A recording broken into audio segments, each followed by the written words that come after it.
Welcome back to another episode. Aswanation here. So on the set today we have this VW Tiguan that we will start our review from the engine bay here. So on the VW Tiguan we have a few options for the engine. We have this particular one here that is a 2-liter TDI, 2-liter turbo diesel Volkswagen engine. We also have another option of a 1.4 TSI twin charge. That is, for those who know, we had that in BLG form as well as in CAV form, the 1.4 twin charge. We also have the 2-liter TSI, that is 2-liter turbo petrol engine. So these ones, starting from the CAX, would range from around 150 horsepower up to the 2-liter TSI, which will have 207 brake horsepower. So on this engine here, a few things to look out are things like oil filter changes, air filter changes, things to look at, things like water pump and the timing belt as well. But these VW diesel engines, forget about the VW Dieselgate scandal, but VW has some of the best diesel engines you can have on the market. For instance, the BSC R5 in the Touareg, the base engine, and as well as the BSC and the BKS, the 3-liter turbo diesel. So this car here is local spec DT Dobby. A shame that it still has halogen lights, but if you upgrade you can have it in terms of LEDs, metric LEDs, as well as you can have it just a normal bi-xenon headlights. So the grille here, big VW emblem logo there, nothing really special about it. We have fog lights here, which also serve as corner lights, so working in conjunction with the steering angle sensor to light your way as you indicate to turn left, drop to the speeds of up to 30 kilometers per hour. Then that light for that side or either side you're turning will light. So we have this all-terrain tires here with a 17-inch alloy that is standard to this car, but you can get it up all the way up to 20-inch alloy. Side mirrors here are big, proportional to the car, with this beautifully done repeater lights on it that would work with the indicators come on as you lock the car and unlock, or indicate on what side you're moving. Doors here are quite sizable for the size of this car. This car is in the class of the crossover SUVs because it's not really a full-size SUV, crossover SUV in the class, same class with Toyota RAV4, Toyota Vanguard, Harrier, Lexus RX 370 and 400 and such, in that class. So a few amenities you will get for it being a European car, a European brand. You'll get a few optional extras. At the back here we have full LED tail lights on this car.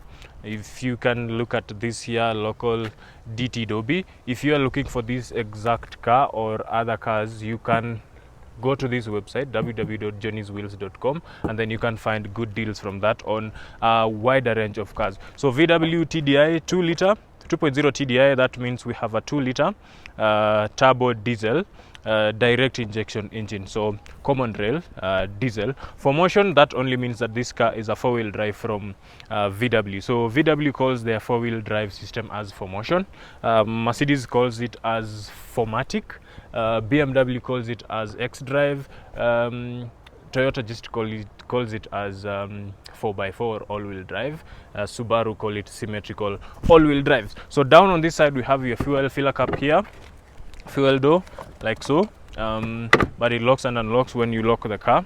And then we have the space here at the back. Let me just climb at the back. For its size, it's not too tight. We have very good knee room, we have very good headroom. We have these airplane style tables here that you can use to put your drink on it or something of that sort. So you have airplane style little tables here to use for when you're eating or you want to work with your laptop or do some writing, but then it is dependent on the positioning of the backrest of the people sitting at the front. So if they're reclining further back, you will have it at a slope and then you can't really use it. So the space is also big enough in here, enough to have 3 sitting at the back here. that this center part that is a bit raised. We have the transmission tunnel for it being all-wheel drive for motion. So we have transmission tunnel that has the transmission, the prop shaft running from the front to the back, going to the rear diff, which is why we have this. So it is nicely made, but being a sort of base model, we have cheaply done plastics here. This looks like aluminum metallic finish, but it's still plastic. But every other amenities here are good. We have airbags all around. We have curtain airbags. We have airbags on this B pillar as well. We have your reading lights here at the back, one for either side. We have these grab handles here for you to hang on to if the driver is doing a bit of hard cornering. We also have these little coat hangers on this end here, as well as on the other hand. We can jump to the front. So here at the front of the VW, so we have beautiful design, a lot of things going on here, but not really so much. We have nicely done dashboard that is leather. We also have this 12-inch touchscreen here that has vehicle configuration, as well as other information like the sound system and such on. We have a nicely done here glove box that holds the user manual, as well as some bits and pieces you can put there. You can also use it as a cool box or use it to warm your things. This car also still has the CD changer that you can fit your CD discs in here for your music and what have you, or your audio books. So the seats here are also nicely done, although they are not leather, which is still a shame for this car because most of the competitors in this class have leather seats. The seats are also manually done, so you move them up using that lever manually, and also another lever down here just to move them. It makes it a bit faster and efficient to do it when you're moving your seats, but for the class that you buying this car for that money, you would want to feel like things should be done electronically rather than using a lot of energy to do that. So here we have your light switch for those who don't know about this European model lighting system. So we have this one here. At 0 the lights are off, at auto they will come on at whatever time they sense it has gone dark, and then at that point it's parking, and then your lights over there. So 2-stage fog lights. So if you pull it out once, the front fog lights will come on. Pull it the second time, the rear fog lights will come on.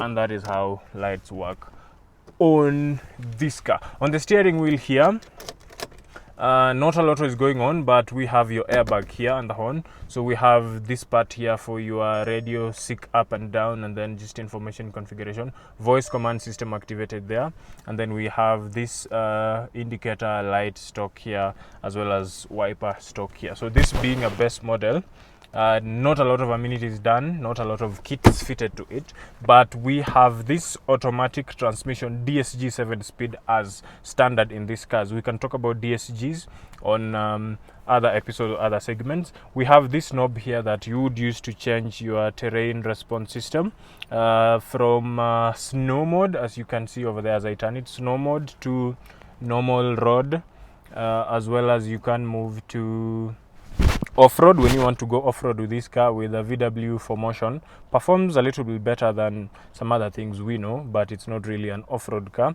And then we have the last option, off-road, of individual traction control things that come on just to give power to the wheel with most traction. So at the center here we have this cup holder with something here just to make it hold your cup tighter. We have this center box here that you can also use to keep a few things of your own in there. Roof liner here is normally a problem for these European cars, but for this one it's still intact, still a fairly new car. This is a 2018 model. We also have this part here which is specifically designed for sunglasses. So this is a sunglass holding or storage position for your car. Sun visors here with vanity mirrors under light for you and yourself or your mama to check yourself on the mirrors, like so. Same thing on the other side. So nothing much going on here. Probably we can take it for a quick spin for you to feel have a feel of how the Tiguan is. Drive the Tiguan here. Something to note with VW diesel engines, they are a bit, or not just a bit, they are a lot rattly. So you can hear the amount of noise coming from under the bonnet getting into the cabin. If I can give it some rev, it has a rev limiter at 3000 RPM, but I'm sure you can get the rattling noise from the diesel motor under the bonnet. So the Tiguan here is a crossover SUV family car that has a lot of space inside here for family, and then also set up nicely for just riding about. The suspension is comfortable, soft enough for a family car, so it irons out the imperfections on the road, it irons out little bumps without a lot of body roll. But if you had the Tiguan R-Line, you would have the suspension set up at least for sportier events or for sportier handling. So we have Comfort Line, which is the Comfort Line, which is the best model for VW, and then we have the Trend Line, and then you have the R Line, which is at the top of it. So R Line gets fitted with all the bells and whistles that you can find from VW.